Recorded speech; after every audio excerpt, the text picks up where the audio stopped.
What if a group of rebels preserved secrets so powerful they'd change our understanding of ancient religion forever? The Dead Sea Scrolls weren't just ancient texts hidden in caves. They were evidence of a rebellion.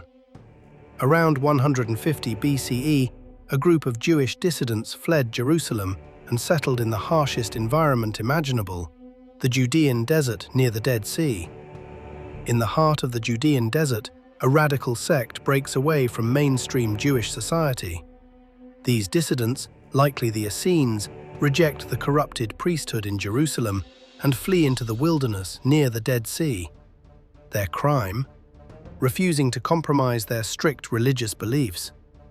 They see the temple authorities as impure, tainted by Hellenistic influences and political corruption. So they choose exile over submission. These rebels establish a community at Qumran, perched on desolate cliffs overlooking the Dead Sea. Here, they live in caves and simple structures, dedicating themselves to prayer, ritual purity, and an obsessive task: copying sacred texts. They meticulously transcribe biblical books, prophecies, and their own apocalyptic writings. They believe they're preserving truth for future generations. They see themselves as the true Israel, awaiting divine intervention. For nearly 2 centuries, this community thrives in isolation.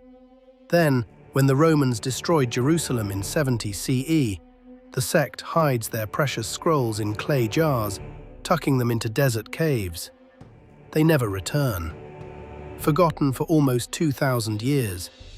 Then in 1947, a Bedouin shepherd threw a rock into a cave and heard something break. What he found changed biblical scholarship forever.